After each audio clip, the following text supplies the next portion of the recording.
نبی علیہ الصلوۃ والسلام، تو آپ کو تسلی دینے کے لیے اللہ تبارک و تعالیٰ نے اپنے پاس بلایا، فَكَانَ قَابَ قَوْسَيْنِ أَوْ أَدْنَىٰ، اتنے پاس بلایا کہ جبریل علیہ الصلوۃ والسلام نے کہا اس سے آگے میں نہیں جا سکتا، اگر جاؤں گا تو میں جل کر کے راکھ ہو جاؤں، تو میری رسائی یہیں تک ہے۔ فَأَوْحَىٰ إِلَىٰ عَبْدِهِ مَا أَوْحَىٰ، پھر اللہ اور اللہ کے حبیب محمد عربی صلی اللہ تعالیٰ علیہ وسلم ہیں اور آپ کے درمیان کی سرگوشیاں ہیں، آپ کے درمیان کی راز کی باتیں ہیں جو نبی علیہ الصلوۃ والسلام سے کی گئی، اور اللہ تبارک و تعالیٰ نے مہان نماز جیسا تحفہ عطا فرمایا۔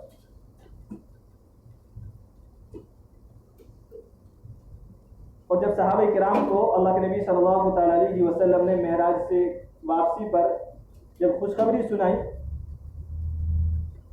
کہ نماز کا تحفہ ملا ہے، تو صحابہ کرام جھوم اٹھے کہ اب اللہ تبارک و تعالیٰ سے مانگنے کا واسطہ مل گیا ہے، اب اللہ تبارک و تعالیٰ سے بات کرنے کا واسطہ مل گیا ہے، اور آج ہمارے اوپر نماز بوجھ بن گئی۔ آج سب سے بڑا بوجھ ہمارے اوپر نماز ہے۔ 5 وقت کی نماز پڑھنا ہمارے لیے پہاڑ کو ایک جگہ سے دوسری جگہ منتقل کرنے سے بھی زیادہ مشکل ہو گیا۔ 24 گھنٹے میں 5 نمازوں میں 2 گھنٹے بھی نہیں لگے جو اللہ تبارک و تعالیٰ نے اپنی عبادت کے لیے مانگے، ہم گھنٹوں موبائل میں برباد کر دیتے ہیں۔ اتنے یہاں بیٹھے ہیں، اور جتنے آپ کی جنوں سے ملاقات ہو نوجوان طبقوں سے خاص طور پر، ان سے پوچھو کہ 24 گھنٹے میں کتنے گھنٹے کے لیے، بلکہ اگر میں کہوں کہ کتنی منٹ کے لیے آپ اپنا موبائل آف کرتے ہیں، تو شاید کوئی ایک بھی نہیں ملے گا۔ آپ گھنٹوں کی چھوڑیے، آپ منٹوں کی چھوڑیے، نماز میں بھی ہم آف نہیں کرتے ہیں۔ اگر کسی کو یاد رہتا ہے تو کیا کرتے ہیں؟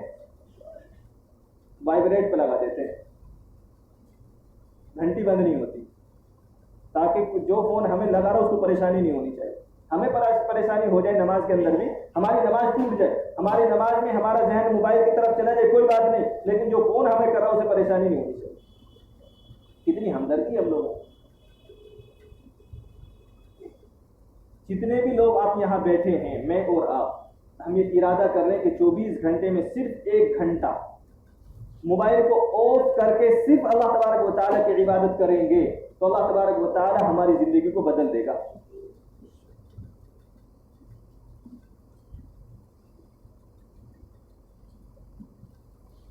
تو نماز کے اندر کم سے کم نماز کا اپنے آپ کو پابند بنائیں، اور نماز کے اندر اپنے موبائل کو آف کریں، نہ کہ وائبریٹ کر کے چھوڑ دیں۔ آف کر دیجیے جب تک آپ مسجد میں، تب تک کے لیے آپ کا تعلق موبائل سے جب آپ مسجد میں آ گئے ہیں تو کٹ جانا چاہیے، اور اللہ تبارک و تعالیٰ سے آپ کا تعلق جڑ جانا چاہیے۔ کم سے کم اتنا تو جب تک مسجد میں ہے تب تک تو اللہ تبارک و تعالیٰ سے تعلق جڑ جائے، اس کے بعد تو ہے ہی نہیں، کیونکہ جھوٹ ہماری زندگی میں بھرا ہوا ہے، دھوکہ ہماری زندگی میں بھرا ہوا ہے، تو اللہ تبارک و تعالیٰ سے تعلق کہاں جڑے گا؟ ہماری پوری مارکیٹ جھوٹ پر چلتی ہے، ہمارا بیچنا جھوٹ پر ہے، ہمارا خریدنا جھوٹ پر ہے، ہمارا سب کچھ جتنا کاروبار ہے اس میں 99% غالباً جھوٹ پر چلتا ہے۔ کوئی شاید اللہ کا بندہ کوئی ایک آدھ ایسا ہوگا 100 میں جو مل جائے کہ ہاں اس کا کاروبار سچ پر چلتا ہے، وہ خریدتا بھی سچ پر ہے، وہ بیچتا بھی سچ پر ہے، شاید 100 میں کوئی ایک مل جائے، کیونکہ ایسا تو ہے نہیں۔ کبھی سارے برے ہیں، اچھے بھی ہیں، اچھوں کی وجہ سے دنیا چل رہی ہے۔ جب سب برے ہو جائیں گے تو پھر اللہ تبارک و تعالیٰ کو دنیا کی ضرورت نہیں ہے، پھر اللہ تبارک و تعالیٰ دنیا کو توڑ پھوڑ دیں۔ تو مسئلہ ہے نماز کا، میں اپنی نماز کو صحیح کروں، آپ اپنی نماز کو صحیح کریں، نماز کے مسائل کو سیکھیں، نماز کے مسائل کو سیکھیں۔ ہم سیکھنے کی کوشش نہیں کرتے، ہم نماز کے مسائل کو، نماز کے اندر کیا پڑھا جاتا ہے، ہم اس کو سیکھنے کی کوشش نہیں کرتے۔ ہم قیام کو سیکھنے کی کوشش نہیں کرتے، قیام میں کیسے کھڑا ہوا جاتا ہے، کھڑا ہونا دور کی بات، ہم نے تو کھڑا ہی ہونا چھوڑ دیا، ہم نے تو کھڑا ہونا ہی چھوڑ دیا، ہم تو بیٹھ کے نماز پڑھ لیتے ہیں یا کرسیوں پہ نماز پڑھ لیتے ہیں۔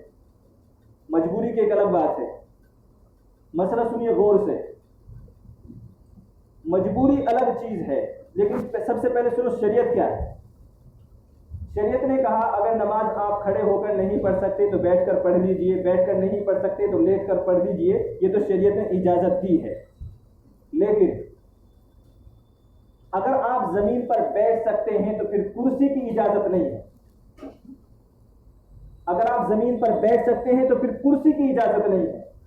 کرسی اس کے لیے ہے, بلکہ ہمارے ایک مفتی صاحب یہ کہتے ہیں جیسے عیسائی اور جیسے یہودی اپنی عبادت گاہوں میں جاتے ہیں, وہ اپنی کرسیوں پر بیٹھ کر کے عبادت کرتے ہیں, تو ہم نے مسجدوں کو وہی بنا دیا ہے. آپ گئے ہوں گے عیسائیوں کے اور یہودیوں کے عبادت خانوں میں, کلیساؤں میں, تو وہاں کرسیاں پڑی ہوتی ہیں. جتنے بھی جائیں گے وہ کرسی پہ بیٹھ جائیں گے اور اپنا جو بھی ان کی عبادت کرنے کا طریقہ ہاتھ واتھ جوڑ کر کے وہ کر لیتے. سامنے ان کے سامنے عیسیٰ مسیح کی انہوں نے مورتی کو لگا دیا ہے, اس کی وہ عبادت کر لیتے. اور بہت ساری جگہوں پر تو اگر جائیں تو مسجدوں میں بھی اب تو کچھ لٹکانا شروع کر دیا ہے کہ مسجدوں کی دیوار کو بھی اللہ یا محمد لکھ کر کے. مسجد میں اس طرح کی کوئی چیز نہیں ہونی چاہیے. مسجد اللہ کا گھر ہے, دیواریں بالکل صاف ہونی چاہیے, دیواروں پر کسی کی کوئی ضرورت نہیں. یہ ایک ضرورت ہے نماز کا جو یہ لگا ہے, یہ ایک ضرورت ہے تاکہ لوگ نمازوں کے وقت کو یاد کر لیں. نہیں تو اس کو بھی ایک طرف ہونا چاہیے. لیکن جو چونکہ ضرورت ہے تو اس کے لیے اس کی اجازت مفتیان کرام دیتے ہیں, اس لیے اس کو لگا دیتے ہیں. باقی اس کے علاوہ کوئی بھی چیز مسجدوں میں لگانے کی اجازت نہیں. اگر آپ کہیں دیکھیں تو آپ ان کو سمجھائیں. تو مسئلہ یہ ہے کہ اگر کھڑے ہو کر کے نماز نہیں پڑھ سکتے تو بیٹھ کر کے پڑھیں. ہدایہ شریف عربی کی کتاب ہے مسائل کی, اور جو مسلک حنفیہ میں سب سے معتبر کتاب ہے ہدایہ, جو عالم لوگوں کو پڑھائی بھی جاتی ہے درس میں.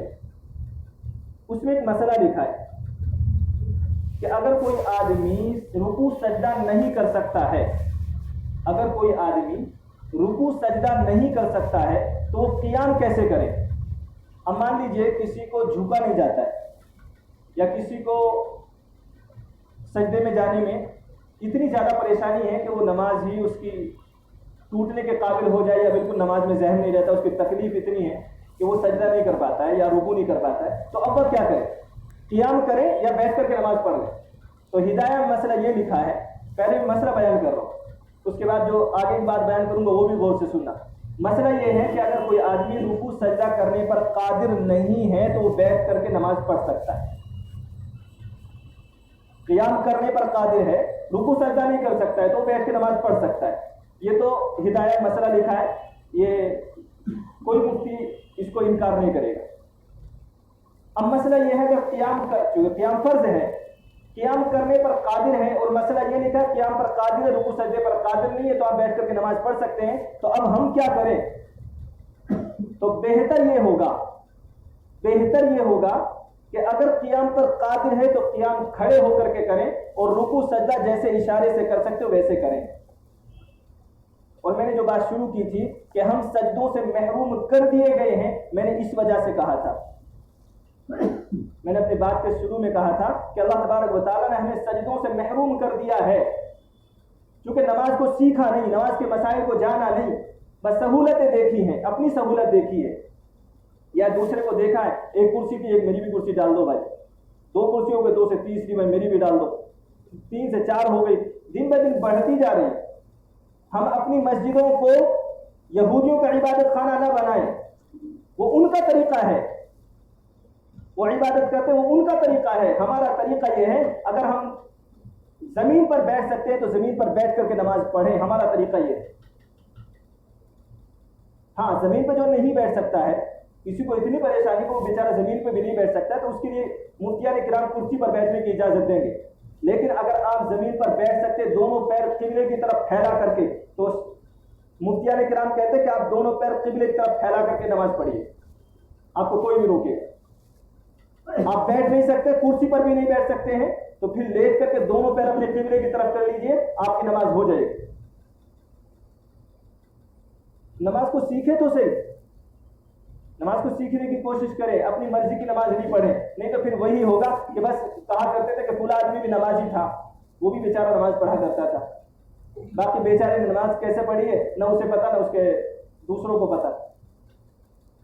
تو اس لیے نماز ہماری جو تنزلی کا سبب ہے، ہماری جو مسلمان جو آج ڈوبتا جا رہا ہے، اس کی بہت ساری وجہوں میں سے ایک وجہ ہے نماز سے غفلت۔ نماز کے مسائل معلوم نہیں، کہاں سجدہ سہو ہوتا ہے اس کو یہ معلوم نہیں کہ کیا چھوٹنے پر سجدہ سہو ہوگا، اور کہاں کیا چیز چھوٹ دے سجدہ سہو سے کام نہیں چلے گا، نماز کو لوٹانا پڑے گا، ہمیں نہیں معلوم۔ ایک موٹی سی چیز ہے نماز کا پڑھنا، سب کو معلوم ہونا چاہیے، ہمارے بچوں کو معلوم ہونا چاہیے۔